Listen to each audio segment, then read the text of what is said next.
So I would like to start just by saying thank you to the organizing committee and especially to Professor Cristina Curaci. So we have the pleasure to have her working in my lab for 1 year, and I have been working also for a few years here in Brazil. So it's always a pleasure to have a reason, just an excuse to come back and to spend Sundays here in Brazil. So my presentation of my lessons from today and tomorrow will be focusing on photonic biosensor. So I will try to convince you that the photonic biosensor is the future and is the best thing that you can do in your life. Okay, let's see. Just tomorrow, perhaps you can tell me if I achieve my goal to convince you. Okay, so just starting photonic biosensor. So my presentation will be focusing how to design, to fabricate, and how to make the functionalization, and then how to go all the way to make a real point-of-care testing device that you can use in any environment. Before starting my presentation, I just want to say something about my institute. So I'm coming from the Catalan Institute of Nanoscience and Nanotechnology. So this is a research institute, so we don't belong to the university, so we don't have to teach like I am doing now, okay? You know what, the most funny thing is the Catalan Institute of Nanoscience and Nanotechnology is one of the high-level institutes in Spain and was founded 50% by the Catalan government and the Spanish government. So you can imagine now with all this situation, this is really a very nice place to stay, all day fighting between them. Okay, so this is, we are situated in Barcelona, in Spain. I guess everybody knows Barcelona, so I don't have to say anything, but it's a very nice place for living. Okay, so this is when we started the institute, the main mission was to become an international center referent in nanoscience and nanotechnology, and the main idea was to have a very high multidisciplinary research center. So it means that in the institute we are having people from physics, chemistry, biology, engineering, so everybody working together. And we have several research lines. You can see also on our website.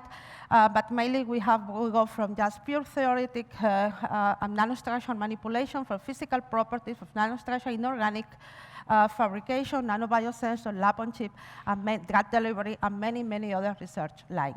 So we are in a building of more than 6,700 square meters. And we have access to the largest clean room that we have for production that we have in Spain. So the idea of our institute is not only to make a frontier research. The idea of the institute is also to make a very technological transfer. So you know that now in science, everybody is looking not only to do a very good fundamental science, but also at the same time to see how you can transfer your good science to technological products. And of course, we are also very quite focusing on the public outreach. So you have all the information about my institute in this website. And we also belong to the graphene flagship that you probably know that is the biggest project in the world just around all the technology and all the science about graphene. And also we belong to a new institute that we call Barcelona Institute of Science and Technology, where they decided just to join the 7 best centers in Barcelona, in Spain, working together. So just look at the website because we have many open positions. So just look at the website from ICN2 and from BIST. We are announcing continuously. We have a multidisciplinary master. We have PhD position, postdoc position, and many other positions. And of course, all the foreigners are welcome. So please just take a look to all the offer that we have in our webpage. Okay, so we are situated in the campus of the Autonomous University of Barcelona. And also here, this is our building, this is ICN2, but then we are very close to another research institute like the Material Science Institute, the National Center for Microelectronics with the biggest clean room in Spain, production clean room. We are very close to a new synchrotron. ALBA synchrotron was started just a few years ago. And also we have all this technological transfer area also in our university. So we are more than 750 scientists working in the area of nanomaterial and micro and nanotechnology. So if you are just interested in this area, just take a look in our website. Okay, so just starting with my presentation. So my lesson will be divided in the following. So today I would like to just start giving a general introduction. So just a general introduction about nanomedicine, clinical diagnostics, and biosensors. So I will try to explain you what is a biosensor device and the different types of biosensor, and especially giving an overview of the state of the art on biosensor. And then later on, if I have time today or if not tomorrow, I will just focus in describing what is a photonic biosensor. So I will focusing on plasmonic and nanoplasmonic and also silicon photonic-based biosensor. So I will explain also how we perform the biofunctionalization techniques. And finally, I will explain how it's possible once you have your biosensor, how to make a full integration with microfluidics, with optical sources, with everything, in order to have a real portable point-of-care device that you can use in a real environment. For example, just go to a hospital and use all these devices there. Okay, so just starting with the introduction, well, probably, I don't know, I think you have already some lessons on nanomedicine. And you know that the nanomedicine, we define nanomedicine as the application of all the nanoscience tools that we have developed previously in the nanotechnology area for the diagnosis, for the prevention, and for the treatment of the disease. So the idea is that with the nanomedicine, with the new tools, we can gain a much more in-depth understanding of all the processes having place in a disease. So the ultimate goal is to improve quality of life. So the idea of nanomedicine is divided in three big areas. So we have the area of nanodiagnostic, where we include nanobiosensor, point-of-care, and imaging tools that I think there is many of these imaging tools you have included in this school. Then we have the nanotherapy, where you have all this nanocarrier system to do the drug delivery, and also this area of the nanotherapy for selective destruction of cells. And then there is all the area of regenerative medicine with genetic therapy, cell therapy, and tissue engineering. But remember that nanodiagnostic is always the first step in medicine. I mean, before to go to make any therapy, any therapeutic intervention, you need diagnosis. So and also, when you give a drug treatment, or even you give any treatment to a patient, you need always to follow your diagnostic. So diagnostic is one of the main areas in nanomedicine or in medicine in general. Okay, so what is operating diagnostic? So remember, diagnosis is the first step, and also the follow-up treatment are based on diagnostic. So what happens when you don't feel well? So you normally go to your medical doctor, and you say, you see, I don't feel well, I have this pain here, I have a headache, and so on. So probably your medical, the doctor is going to ask you for basic questions, but in any case, to make a diagnostic, normally you need a very, very sophisticated techniques. Even if they take, for example, a simple analysis of your blood, they are taking milliliters of your blood, then they have to send to analytical lab, and then they are going to use many different techniques there. So means that all the analysis just today are limited to centralized laboratory. Normally, they need this sample manipulation. Normally, they need a very high volume, milliliters of blood or urine, whatever. And sometimes you need even a biopsy. And then you need trained personnel. Sometimes the techniques are very time-consuming. Sometimes the instrumentation is very expensive. Sometimes, for example, in the genomic area, there is even no agreement. Sometimes, I mean, in the genomic area, the interpretation of the results are not so simple. And depending on the laboratory, they have different standards to make an interpretation of the genetic analysis. And unfortunately, this is not available to everyone. So, for example, in Europe, we have all these fantastic hospitals and all these fantastic techniques. But if you go to other countries, like in Africa, some part here in South America, many others, they don't have access to all this technology. So imagine, for example, if you don't feel well here and the doctor just asks you to make a colonoscopy. So you know that a colonoscopy is a very invasive technique. And I would like to know if you have any idea what is the price of a colonoscopy. Any idea? In dollars or in euros? Depending on the country. But do you have any idea what is the price of a colonoscopy? No idea? Nobody has never going to a colonoscopy? No? Okay, well, in Europe, at least in Spain, the cost is 500 euros. I don't know how much is this in real. 2,000 reales. This is the cost for our for our health system. This is covered by our health system. But imagine per person, this is 2,000 reales. So this is really, really expensive, a very expensive technique. So what we think is that, of course, this is something that, okay, we have this in Europe, in other countries, but it's not so easy to maintain this system because people now have a much higher expectancy life. People have chronic diseases, so you need to have a continuous diagnosis to many people. So this is really, really not possible to have all these complex techniques. So we need this diagnostic tool. So the idea is the following.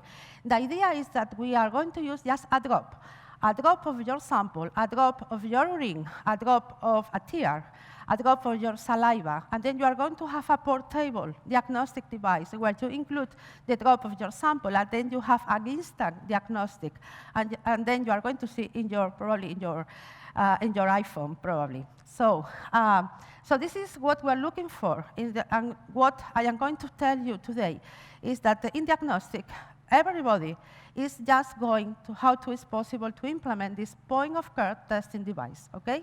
You want to make a question? No, okay. Okay, so probably you know that this is a new point-of-care biosensor. This one, that is the Abbott Freestyle Libre. This is one of the new glucose biosensor. It's the only one that is now installed. I mean, it's like a tattoo you have in your arm, and it's standing there for 14 days. So now this glucose biosensor is working alone, and then you have this small reader. This is like similar to your iPhone, and then you pass very close, and then you get the reading of your glucose level. So this is the last one that had been released. I don't know if it's using now here in Brazil. This one is now given by the health system in Spain and in Europe. So now we have all this. So this is the idea, that you have a portable device that is able to make a diagnosis in real time, just with a drop of your blood or any body fluid in an instant way. So the idea that you have to make a very easy diagnostic outside the lab, a label-free, this is important, no labeling. So we want just to take the sample and to make a real analysis, real-time, label-free, high sensitivity, high reliability. And also you need also multiplexing capabilities, so that in this drop, you can analyze many different biomarkers at the same time. And also with this is the minimum sample. And especially we want to use untreated sample. So the idea is that you take the real sample, put on the biosensor, and get the signal. And this is really difficult, because if you can imagine that in a real sample, for example, in blood, in serum, plasma, urine, you have many, many different substances. You have many interference. And you have to make the diagnosis of only one substance. For example, in the case of the glucose biosensor, they have to analyze only glucose.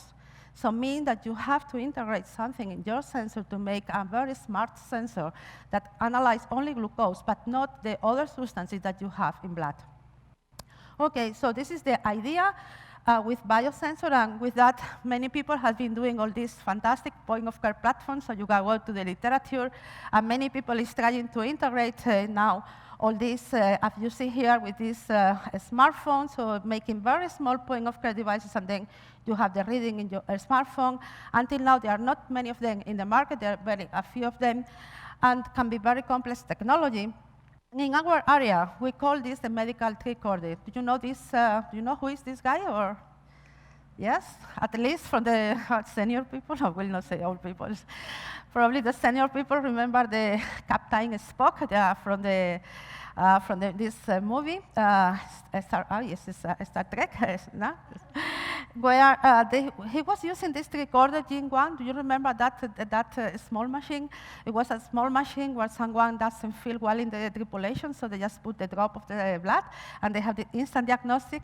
And also, for example, they arrive in a planet, and they wanted to see if someone was alive. They push the button, and then this very small point-of-care device was working. But probably for the young people, well, young or not so young, I hope if you remember this Gattaca movie. Who has seen this Gattaca movie? Oh, I cannot believe. And the other?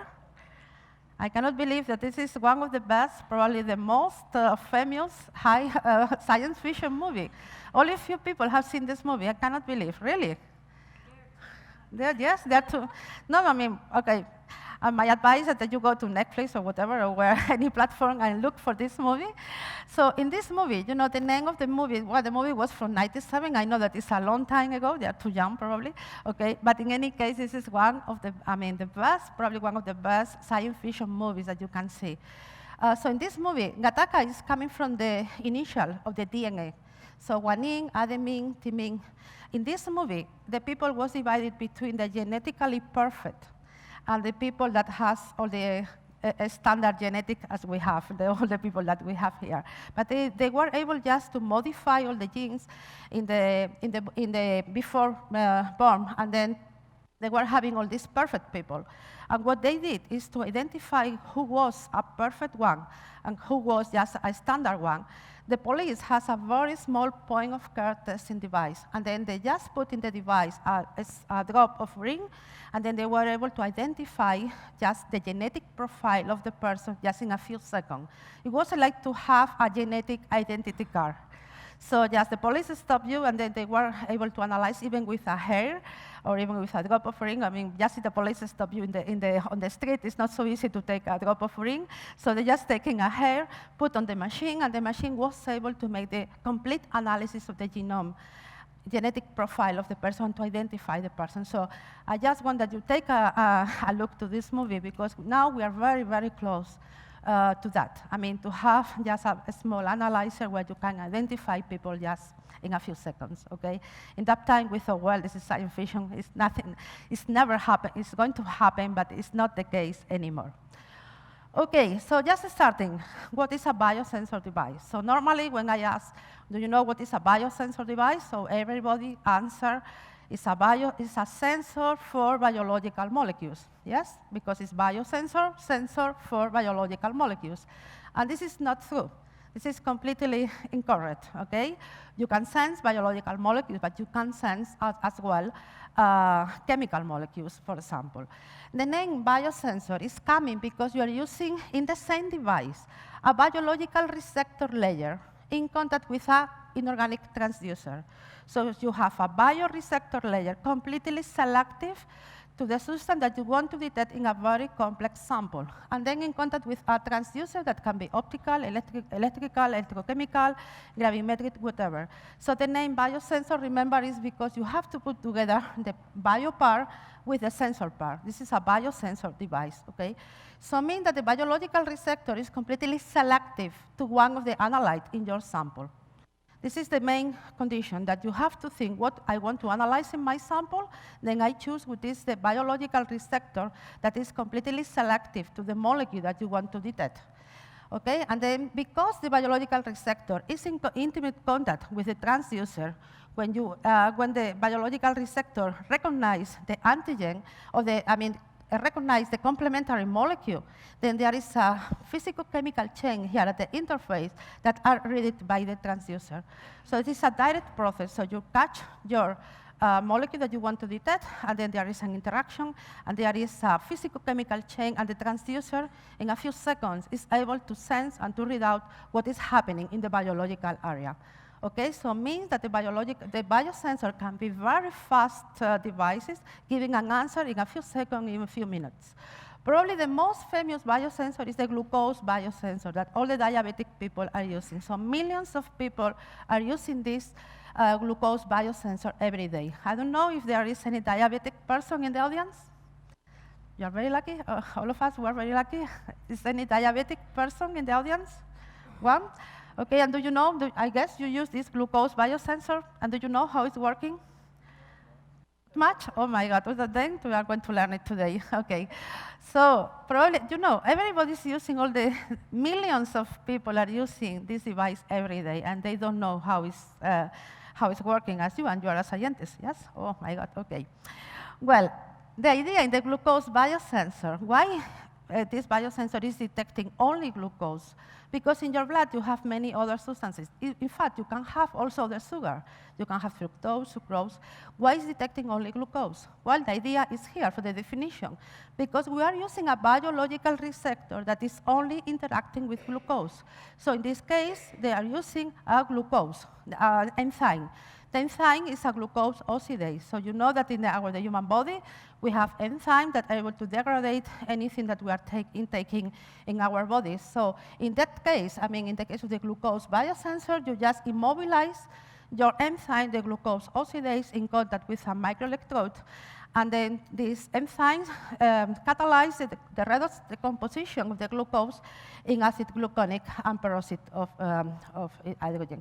So means that with this very, very simple scheme, you have a complete a selective device measuring only glucose. Okay, so probably you think that millions of people are using this, but the main idea of this biosensor was coming in the year 1962, and then took more than 30 years to have a commercial device. The main reason is because when you are joining together biological molecules with a sensor, you have to be aware that your biological receptor have to maintain alive for a long time and have to be active for a long time.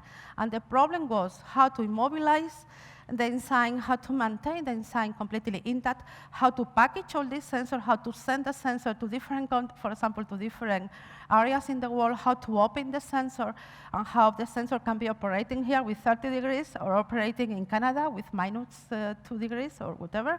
So that's the main reason why it takes so long to commercialize and to have all these biosensors on the market. Because remember, you have to think about how your biological receptor have to be maintaining alive in this kind of technology.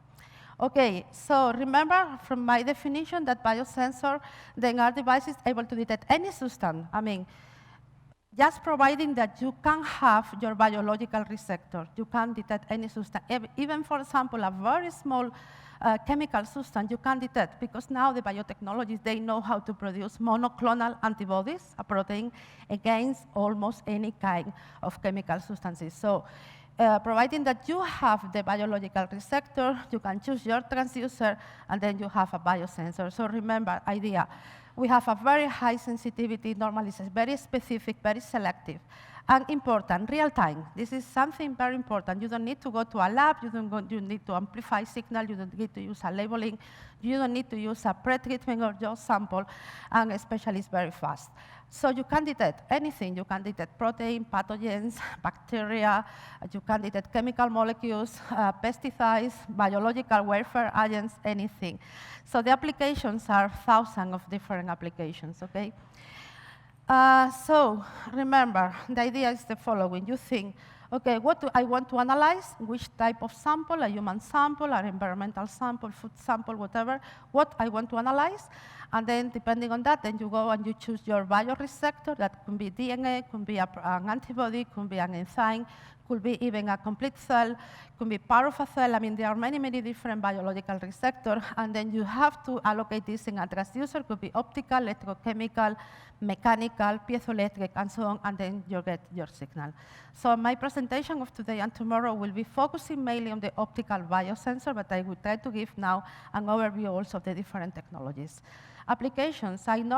This school is much more focusing on clinical application, and I will show only clinical applications, but I want to say also that you can use the biosensor, for example, the environmental control. So it's the only technology that allows you, for example, to go to a river, to a lake, or even to the sea, and then to take a few drops, and then to analyze the degree of contamination of this water.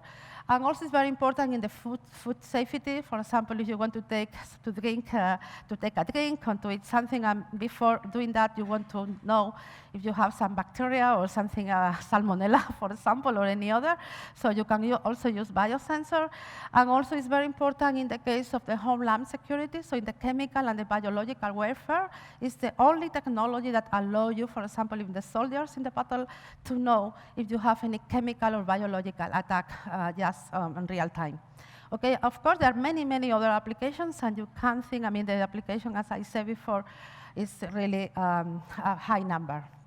Okay, so, and also the last trend in biosensor is not only that we are going to combine with a point of care, with our smartphone, but also now the technology is just also how it's possible to make wearable, so that probably in the future we are going to have all these wearable biosensor. I already showed you the last one from Abbott that they have already this wearable glucose biosensor, but also we are going to have all this biosensor in the fridge, in the washing machine, in our house, environmental control. In fact, we have some project in my group how to include the biosensor inside a buoy that was on the ocean, just monitoring on real time the contamination of the ocean also in Ireland. And also, of course, we are going to combine with all the smart houses and the smart cities. So this is going to be the future. Okay. So what is the overview of biosensing? Well, probably the most used biosensors are the electrochemical one. So the one that are using always an electrodes. And why? Why? Because glucose biosensing is based on that. And 75% of the biosensor market is relying on this glucose biosensor due to the high number of people that are using every day. Of course, there are many other developments, not only a standard. You know, these electrodes, I mean, if you want to make electrochemical sensing, it's very easy. You can buy now all these electrodes.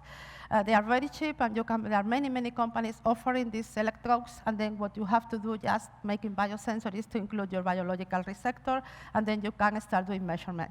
There are many other technologies, for example, now using graphene, using carbon nanotubes, and so on. So there is also some biosensor, gravimetric biosensor using micro-nanotechnologies like this microcantilever, biosensor using nanoparticles, especially gold nanoparticles. For example, the pregnancy test. I guess I'm not going to ask if someone has used the pregnancy test, but I guess many people, okay, I will not going to ask.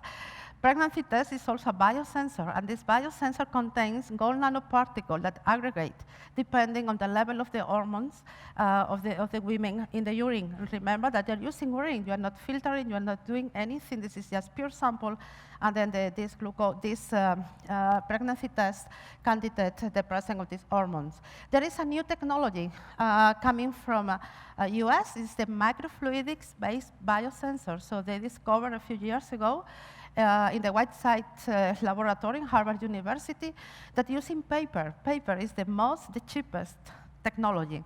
So you use this cellulose, and they can embed nanoparticles inside, also functionalize, and then they can use this technology, especially, I will show you later. So they thought that they can use this technology. It's very similar to the sticks, the paper stick that you are using for the pH measurement. I guess everybody has made any practice on the laboratories using this pH, this stick. So the idea here is also to make this lateral flow with paper, with cellulose, where you are just embedded these nanoparticles, functionalized nanoparticles. And now the idea is the following. For example, for using in Africa, it was mainly this work. So you have the paper with several areas where they have included this functionalized nanoparticle. So that this is dipped in the ring of the patient. So the ring is just flowing inside by capillarity forces. And then depending if you are infected or not, this is just related to IHB test, a very fast one. So depending if you are infected or not with the virus, then you can have a different color. Now you make a photograph, and then you send to a central station where just they say, okay, if you are infected or not. Okay, probably you think, okay, this is making for Africa, and they have to make a photo with cellular, but in any case, in Africa, people has not water, has no electricity, but everybody has a mobile phone. This is a reality in Africa. They know that everybody, even if they have no power, nothing, but they have a phone. So means that they can use this technology. Okay, so this technology was presented many years ago. It was a really, really fantastic technology. It was funded by the Bill Gates Foundation.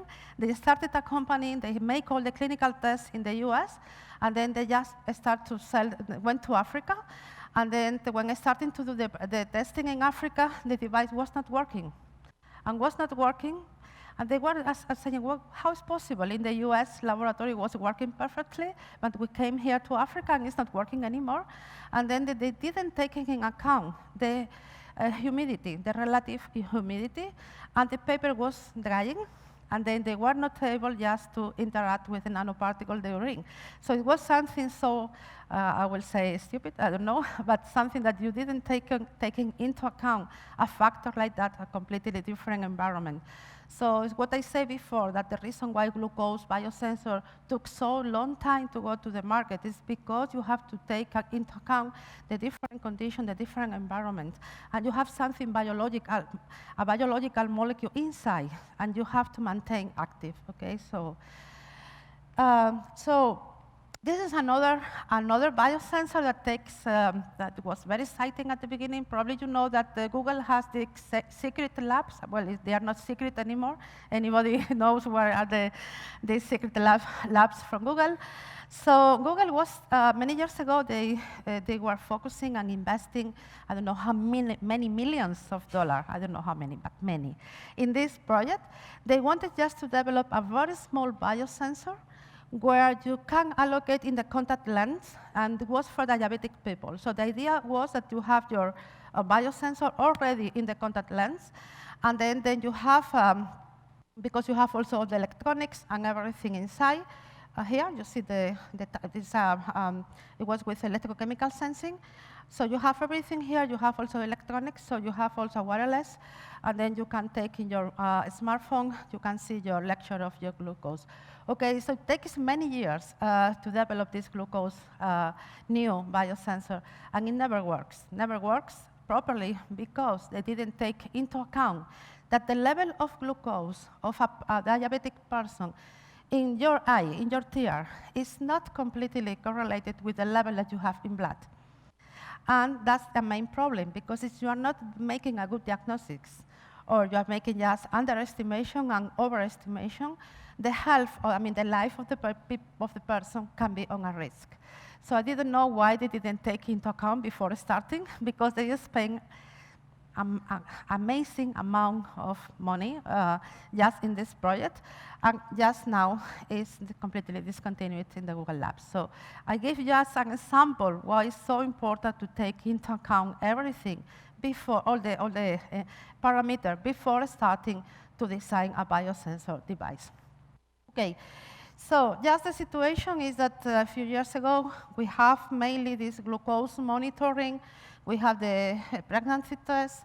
We have also in the US, they're using some blood portable analyzer, that the one that you are seeing here.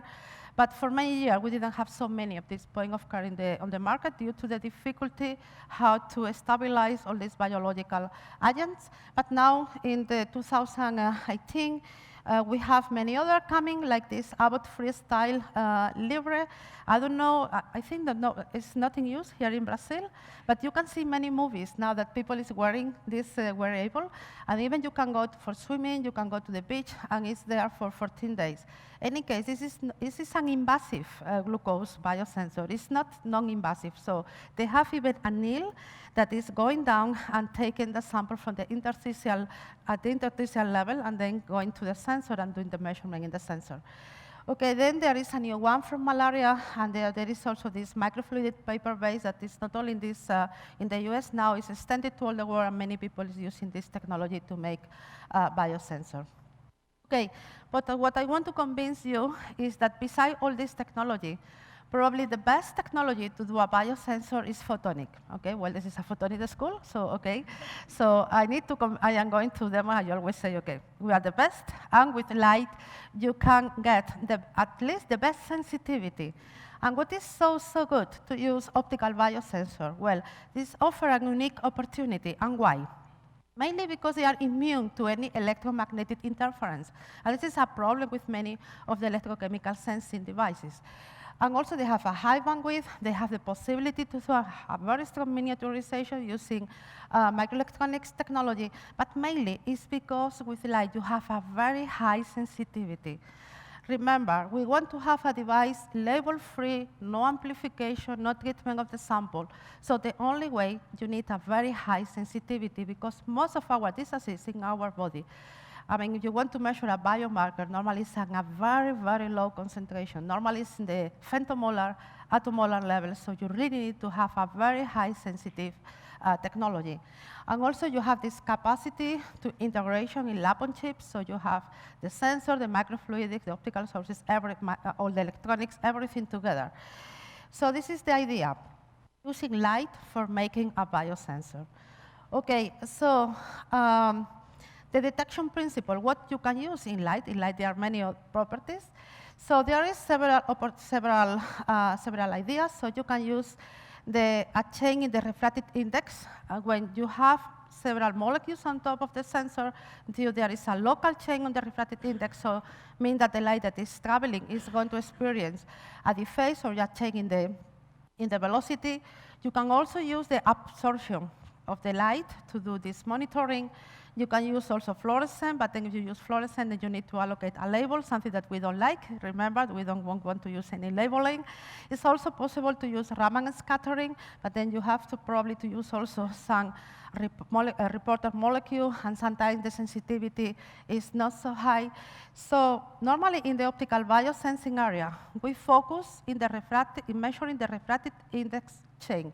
So this is important, that the light that is traveling just in an optical medium, in an optical sensor, part of the light can interact with the biomolecules, and because we have a local chain of the refractive index, then we can monitor how the light is changing, probably a property of the light, like intensity, polarization, whatever, because you have this local chain of the refractive index. So this is what we call the evanescent wave principle. So this is important that you understand this. Well, you are, I guess, you are trained in photonics, so perhaps I don't need to explain what is an evanescent wave. May I have to explain, or who knows what is an evanescent wave in an optical medium, in an optical waveguide? No? One? Wow, I have one. Oh my God. Yeah, two. Ah, no more? Three? Well, four? Aha, okay. Well, I will explain then. Okay. Are shining to raise the hand. It's just because then if I ask, then I'll just try to explain what is evanescent wave. Okay, well, evanescent wave. Okay, this is a fantastic idea. Okay, so you know when the light is traveling in an optical medium, for example, imagine an optical fiber. You know that in the optical fiber, the light is confining in the interior because the refractive index of the core of the fiber is higher than the surrounding. So it means that the light is trapping in this medium by total internal reflection, okay? So normally, we just represent the light like this zigzag rays, but it's not true. The light is traveling, just what I am showing here, like some modes of the light. And then the light is not completely confining in the interior. There is always a part of the light that is going out from an optical fiber, going out from any waveguide. This is, you make your Maxwell equation, then you can realize why. You have always part of the light always is traveling on the surface of a waveguide or an optical fiber. Okay, so this is what we call, this part that is traveling on the surface, is we call evanescent wave. And because it has an evanescent profile, so this is a very intense, very concentrated, just in the few nanometers on top of the surface, but then it's decaying exponentially. So it means that when you have the light is traveling here and nothing happens normally, but if you start to have some molecules, the molecules induce, this binding event induce a local chain of the refractive index because you have some molecules. So that the light is traveling there, just found some molecules. And then the velocity chain of the light, just because there is some molecules. Okay, so means that because of that, this interaction with the molecules, there is a chain of the optical parameters. So you can measure this chain of the velocity of the light, like a chain in the intensity, in the phase, in the polarization, whatever. So this is something that is happening in all the optical medium. You have always this evanescent field working, just traveling on the surface of any optical sensor. Okay, so this evanescent wave, depending on the material, depending on the wavelength, is normally expanding like from 100 to 900 nanometers. So this is the nanometer level, and then you have this area where you can allocate your biomolecules. For example, you know how is the length of a protein, an antibody?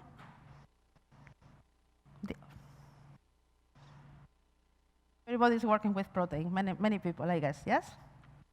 And do you know how is the height of a protein, an antibody? Come on. 1 nanometer? 1 meter? Or how is? Any guess? Any number? Come on, I'm going to. Huh? Few hundreds of nanometers, oh, too much. So just a protein, an antibody has only 10 nanometers. This is the height of an antibody. And DNA? DNA, everybody knows DNA. Huh? What is the length of a DNA? Well, depends how many bases. But normally it's between 1 to 2 nanometers. Okay? So mean that because our light here is between 100 to 9 nanometers, we have a lot of space where we can allocate our biomolecules, our protein, our DNA, whatever we want to allocate. Even a cell has microns, so it is too big, but in any case, you can sense part of the cell. So it means also because you have your light is traveling here, or the electromagnetic field is traveling there on the surface, you have a very, very strong electromagnetic field, and that's the reason you have a very high sensitivity, especially on the surface. This is also why you have a direct measurement, because one, you have your bioreceptor and catch your complementary molecules. There is a chain in the light that you are measuring in real time. That's the reason why you don't need any labeling. That's the reason why it's real time and label free. But in any case, the problem is that anything that goes to the surface is going to give you a signal. So it means that you have to be very careful how you make all biofunctionalization, because you need to allocate not only your bioreceptor, but also to fill all the empty spaces on the surface in order to avoid non-specific interaction. So this is complicating the story, how to make the device. Okay, so remember that it's very easy. It's just like a local chain of your refractive index, because you have your molecules sitting down on the sensor surface, and that's the reason why when the light, the evanescent wave of the light is traveling there, interact, is just look at this chain in the refractive index, and then you have a chain in any of the optical parameter. Okay, so with this idea, this is more or less what people have been developed at the worldwide level, so there's not anymore. So probably the most famous biosensor with this idea are the nanoplasmonic biosensor, plasmonic surface plasmon resonance, localized surface plasmon resonance. Who is working with surface plasmon resonance biosensor? One, okay. Other, so I have some people working with plasmonic, good, okay. Okay, so probably this is with this idea of the evanescent wave sensing, probably the most famous are the nanoplasmonic biosensors, the most well-known technology.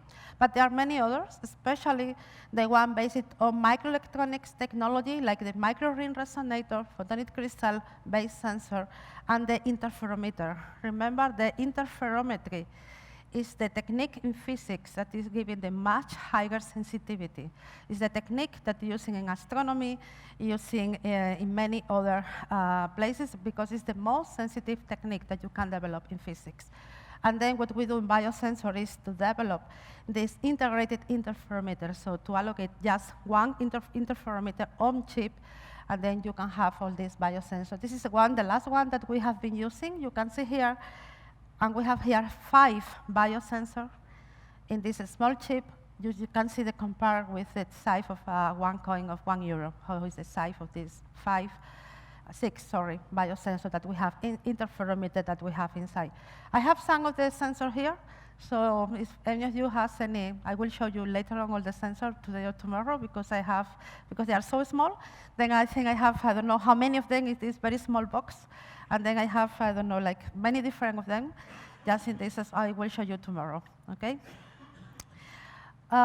So limit of detection. So with all these sensors, you are able to detect a limit of, a limit of detection between 10⁻⁶ to 10⁻⁸ refracted index units.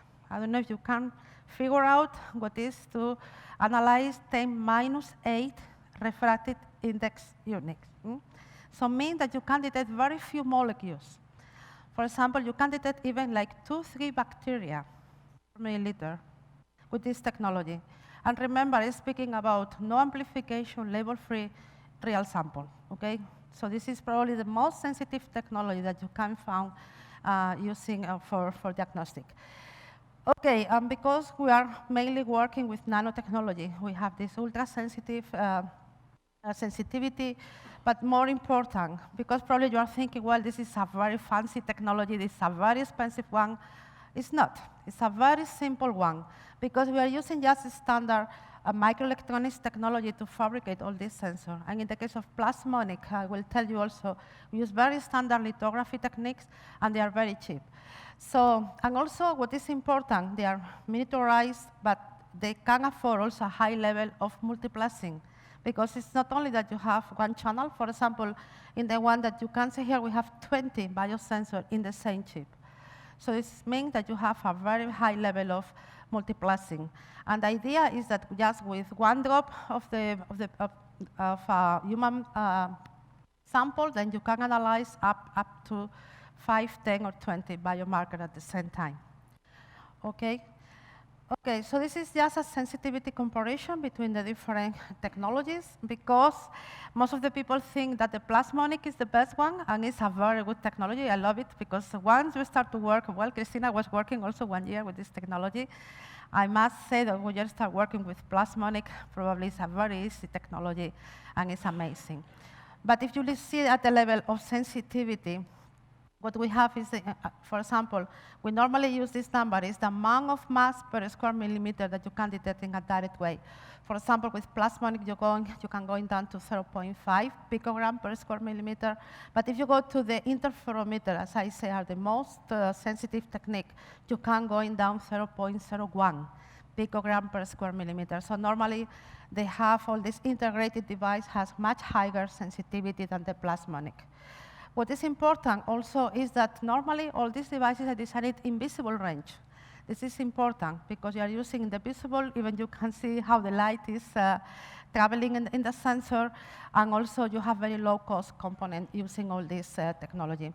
Well, for the one that are interested in all this technology, we have many different reviews, so I just recommended you that you can look in our website and also look at all the reviews that we have describing the different technologies. Okay. And if I have time, I want to finish just speaking about biofunctionalization. I will explain tomorrow all the technologies. So tomorrow I will make the first hour on plasmonic and the second hour in integrated photonics, okay? But just before finishing today, I want to explain also the part of the surface biofunctionalization. Normally people think, okay, making the device is the most complex part because you need a strong physics and engineering behind that. But it's not so. In my opinion, what is very difficult is what we call surface biofunctionalization. And why I'm saying that? I'm saying that because you need to maintain on a surface. You have to allocate protein, like antibodies. You have to allocate DNA. You have to allocate another antigens or whatever. And this molecule have to maintain the activity, have to maintain the conformation. So it means that you have to control many, many different parameters. So it means that before you have your sensor, and then you have to make a chemical activation of the surface, and then to make a covalent bonding, and to include your bioreceptor. Okay, so the first step then is to introduce all the functional groups to bind to the bioreceptor. And remember, if you have an antibody, you know antibody are macromolecules that can bind only to the complementary molecule just in a sequence of 20 amino acids here at the end of the streams. So I mean that you have to take your antibody and to allocate from here. And this is very difficult because they have the same chemical groups all around the protein. So how to obligate or to say the antibody, hey, you have to put like oriented and not in this position. The same happened with the DNA. For example, people think, okay, I am going to introduce my biological receptors so I can put as much as possible, then I can get a better signal.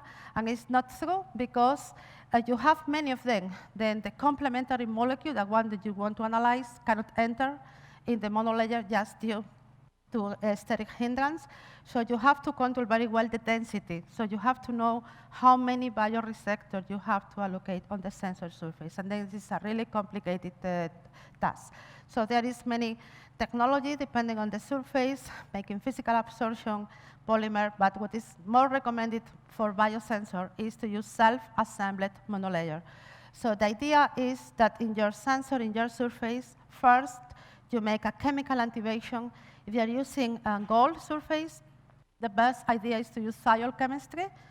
And you, depending on the length, your alkyl molecules, you introduce a functional groups. And in the case of you're using silicon-based biosensor, then you can use silan chemistry. But the idea is always to make a covalent bonding and to use this monolayer, or thiol monolayer or silan monolayer, just in order to activate. And then you can control also how many bioreceptors you introduce. So some examples from my group, for example, with SPR, with surface plasmon resonance. So normally this is the most standard strategies, the covalent strategies. So you see how we allocate all these self-assembled monolayer, and then we make a covalent bonding with the antibodies. But there is other strategies, for example, with protein G to orientate the antibodies, or using sub-prolinker, calyx array molecule, where you can also orientate your molecule. So depending on your strategy, you have a better signal. So remember that you have to be very careful, because depending on your biofunctionalization protocol, then you can have a very high signal or not, or your sensor cannot be working at all, because you have to be, to take into account orientation and density and many other parameters. And in the case of the DNA, for example, we have to take into account that the DNA needs to have what we call a vertical spacer to give more flexibility. So we are always using a 15 timing spacer in order to be able to attach to the surface and to have enough flexibility to have the analysis with the complementary sequence and to make the hybridization. So we use many other strategies also. And finally, what we get is when you have your strategy, is also you have to think how to minimize all the non-specific absorption, especially if you want to measure directly in serum, in blood, in urine, in tears, whatever. So we make also all this kind of anti-fouling strategies that using, for example, hydrophilic blocking ion spec, but many other strategies. So this is a very complex, because it's not only making the functionalization, it's also knowing what is the best strategy to avoid any non-specific interaction, what we call anti-fouling strategies. So this is a very complex area, making all this biofunctionalization. There is not any universal route. It's something that you can read in a paper and then you go translate to your laboratory.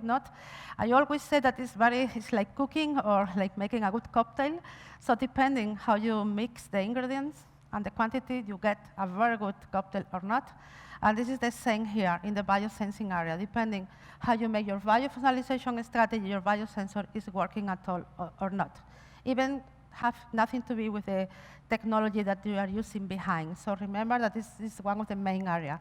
Just to finalize, what you get at the end in a biosensor is that you start with your bioreceptor, you introduce your sample, the sample is, the biological receptor is recognizing the sample, and then you have a signal, always in real time. And then you can also dissociate. You can reuse many times your biological receptor. You can reuse just using different solutions, for example, acid chloride solution, glycerol solutions, and then you can come back again to the same level, and then you can start again with another measurement. So finally, you can have this calibration curve, and then you have your biosensor ready to be used for any blind sample, and then to detect any kind of disease. So just to remember that the good thing for biosensor is not only that they are very sensitive, but remember it's direct interaction. So the good thing is that you don't have to wait until the end of the reaction. You are looking at the computer, your screen. Now we are using tablet, so you can use it looking at that. Something is wrong in the experiment, you can finish immediately, so you don't need to wait hours until the experiment is finished. Because you are looking in real time, all kind of interaction here, you see in real time. Then means that the biosensor is not only for detecting, so you can detect, you can quantify. This is also important, because that's the reason why we make all this calibration curve. But also you can make all the kinetics analysis, because you have all these different association rates. So from here, from the different concentration, you can also deduce all the kinetics aspect of your interaction. So this is a very powerful technology. Remember, because it's this direct real time and so on. So I think I will finish here, because we'll start with nanoplasmonic. I think it's better if I do for tomorrow. So I just want to finish here. Tomorrow I will explain in detail how is the physics and the technology, how you fabricate a nanoplasmonic sensor, a surface plasmon resonance, localized SPR, and then I will, in the second hour, I will focus on the integrated silicon photonics or integrated biosensor, and also at the same time I will explaining few applications that you can see how is the real use of all the biosensor in the clinical area. So thank you for your attention for this lesson of today. Thank you.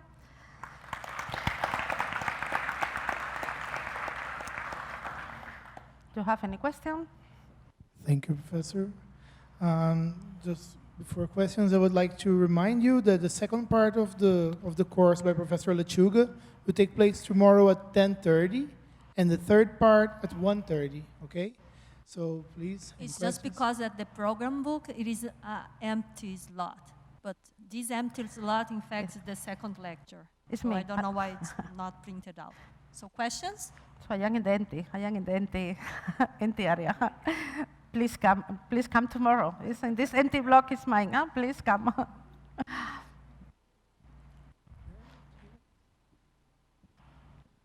Thanks for the very nice talk here. So is linearity a big problem of these sensors, or is it a challenge, or? Well, I mean, the main, if I put here, oh. So the main point here is when I say this calibration curve is this linear range, which is important if that your biosensor is operating in as bigger, large linear range as possible. It depends also on the disease you are looking for, because sometimes, I mean, the disease you have this, you are sick, and sometimes depending on the range, I mean, you can go for, even sometimes you can go for nanogram per milliliter to picogram milliliter, and you need to cover all this linear range. So what we do is to know, I mean, to make all these tests, and we optimize the concentration of the bioreceptor, the conditions, and many others, so make a complete optimization until you have a very good linear range depending on the application. So everything depends on the application. So you have to think, my application, for example, is early detection, I don't know, of lung cancer. So I want to measure this, I have this receptor, and I have to reach this level. And then with this parameter, then you have to start to figure out what is the best strategy that you can use, not only the technology behind, but also the bioreceptor, and how to modulate also this biofunctionalization. So this is and everything depends on the application and the sample you are going to operate. So is there a potential to have like a universal test for different age, different race? Yes, I mean, you have a universal test but for one disease, for one particular case. So you have to design for one particular case. I think I will show you tomorrow, for example, we have been detecting active tuberculosis in the urine of the people in Africa, and then we were able to detect, I mean, to have a very good sensitivity and reproducibility and also validation with the standard technique that using urine from very different people, different color, different density, without filtering, without cleaning anything. So it's possible. Very nice presentation, thank you. I want to know if you mix evanescent wave biosensor with electrochemical biosensor, it works well, or? Sorry, what? The difference between them or the application? For the same application. Well, normally the electrochemical sensing is more adequate when you are going to use enzymes. I mean, anything, for example, glucose sensing or many other related with enzymes, is much better to use electrochemical sensing, just because this is a redox reaction that you are counting the electrons. So I always recommend it, okay, depends on what you are going to measure, all kind of substances that are related with bioreceptors. Enzyme is much more better to do with electrochemical sensing. So I normally recommended this technology, photonics, this evanescent wave technology, when you want to go for a very high level of sensitivity. So for example, if you want to detect between a picogram per milliliter, femtogram per milliliter, so this technology is much more adequate. So it depends on the application, always you have to go for one or another. If I think in a complex sample, urine, blood. Like, sorry, I didn't understand. For a sample that is not simple water with the, how do I explain it? A biological sample. Well, a biological sample, yeah. well, I will ask. Which is better? Well, you mean that, for example, if you are taking a serum or blood or urine, or yes? Yeah, yes. Well, in that case, everything depends on your biofunctionalization protocol. So it's not so much with the technology behind, but it is mainly with the biofunctionalization protocol. If you know how to how to cancel all the non-specific interactions, to give these antifouling properties. So this is everything depends on that. Thank you. Any other questions? Well, I have one. You know me, so. It's actually kind of technical. I think maybe it's easy, like it's simple. When you have those biosensors, there's those paper biosensors that you showed us, And you mentioned like the difficulties you have, all that you have to consider to make them available. And I was thinking, the differences between the sensors of the mobile phones to make the pictures, how much that is a problem to make this a proper evaluation, a proper registering of those images. I'm thinking about like resolution and color changes. Okay. Well, I mean, it was for several years ago, but now the technology has evolved a lot. I'm not working directly in this technology. I just wanted to show that what people is doing in my area.